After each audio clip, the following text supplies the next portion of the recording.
Les animaux ne parlent pas avec des mots. Ils communiquent à l'aide de leur langage corporel, leurs expressions faciales et des sons. Comprendre le langage corporel de l'animal permet de lire ses émotions et nous permet de savoir s'il est heureux, stressé ou encore joueur.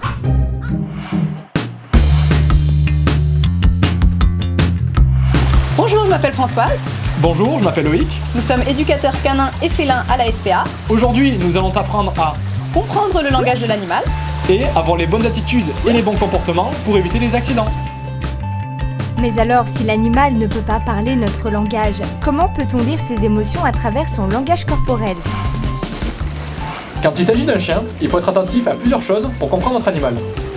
Tout d'abord, le regard, au niveau des oreilles, toutes les expressions au niveau du visage, tout le corps et la queue également.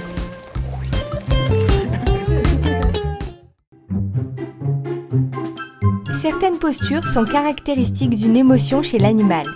Il faut apprendre à les repérer, mais aussi les comprendre. Prends cet exemple. Ici, le chien a la queue entre les pattes, le regard qui fuit et la tête abaissée. Tous ces signaux te montrent que le chien a peur. Maintenant, je vais vous présenter Ixo, qui est un chien craintif de l'homme, donc ça veut dire qu'il a peur de l'homme et des inconnus. Donc je vais vous présenter à mon approche comment il va réagir. Donc là, on peut voir que Ixo, il fuit. Ixo, viens, viens Kiki, viens. Donc le chien, il me montre plein de détournements de tête, ce qui veut dire qu'il est stressé par la situation.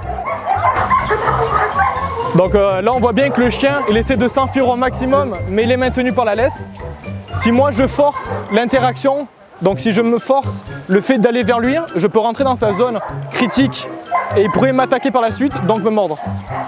Si tu rencontres un chien qui essaie de fuir comme Ixo, le bon comportement à avoir, c'est ne surtout pas rentrer en contact avec lui et le laisser fuir au maximum. Il ne faut pas lui courir après, il ne faut pas essayer de l'attraper, il faut rester au maximum à une distance plus éloignée. Autre situation. Ici, le chien grogne, montre les dents, il a le regard fixe. Par tous ses comportements, il te fait comprendre qu'il n'est pas à l'aise et si tu continues, tu risques de te faire attaquer. Prenez Peanut, que je vous ai montré tout à l'heure. Si elle commence à grogner, c'est qu'il y a clairement quelque chose qui la dérange, qui la met mal à l'aise, que ce soit dans ma voix, dans mes gestes, dans les caresses. Dans ce cas-là, j'arrête ce que je fais, je m'éloigne et je vais chercher un adulte.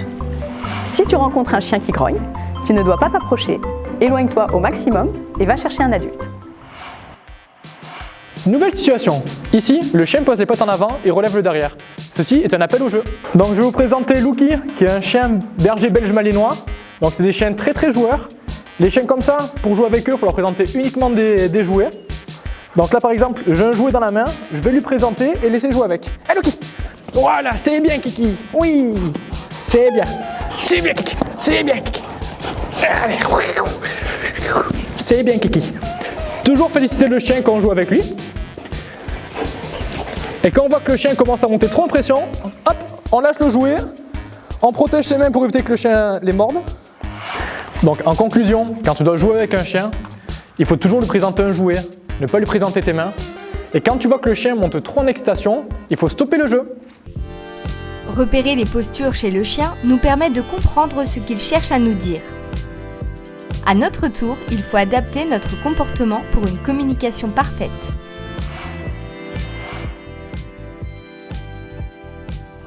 Si tu veux caresser un chien que tu ne connais pas, premièrement, il faut demander à tes parents.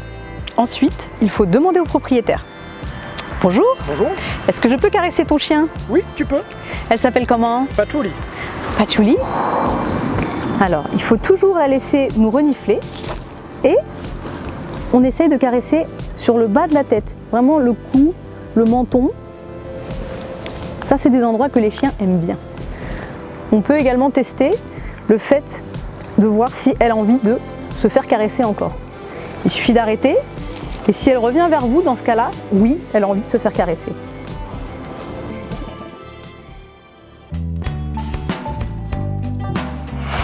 Quand je cours, le chien me court après pour jouer. Plus je cours, plus le chien monte en excitation.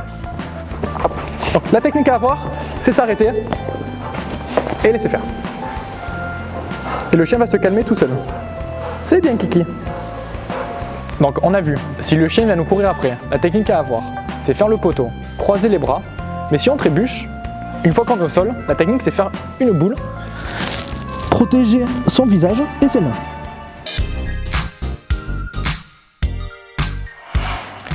Le chien est en train de manger, il ne faut surtout pas le déranger, il ne faut pas le caresser, ni toucher à sa gamelle. C'est un peu comme toi quand tu es en train de manger, tu n'aimes pas quand quelqu'un vient toucher à ton assiette. Si tu as envie de jouer avec lui ou le caresser, tu attends qu'il ait fini de manger.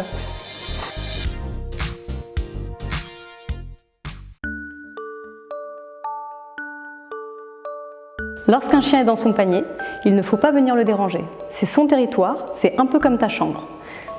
Si malgré tout tu as envie de jouer avec le chien, il faut le faire sortir de son panier.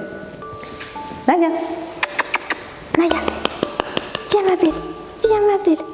Oui, t'es belle ma chérie. mais si toutefois le chien ne sort pas de son panier, c'est qu'il n'a pas envie de jouer. Et dans ce cas-là, il faut le respecter aussi. Maintenant, nous en savons plus sur le comportement du chien.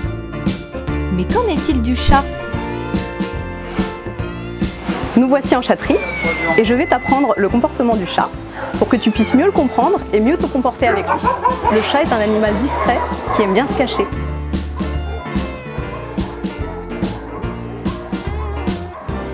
Il a son caractère et il faut réussir à le respecter.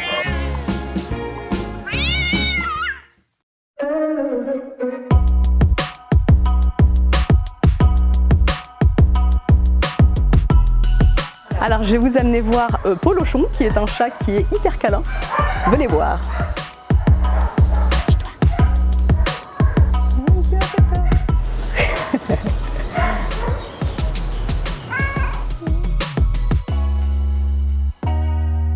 Alors là, le chat, il me laisse le caresser sur le haut de la tête. Il est très câlin.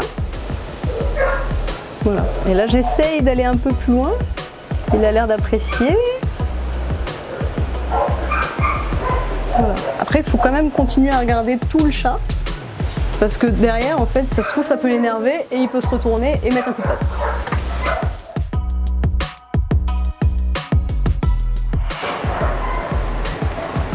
Alors là, le fait qu'il tourne la tête, ça peut être un signe qu'il ne veut pas rentrer en contact avec moi.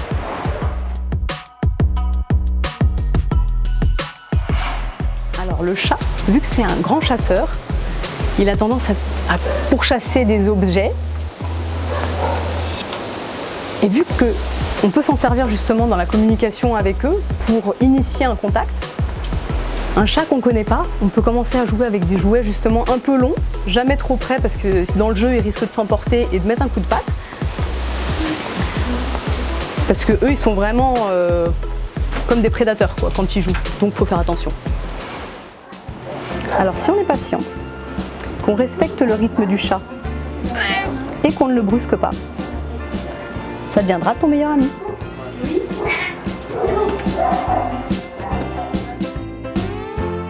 Maintenant, tu as toutes les cartes en main pour déchiffrer le comportement du chien et du chat. Merci d'avoir écouté tous nos conseils. On compte sur vous pour avoir les bonnes attitudes avec vos animaux. À bientôt à la SPA.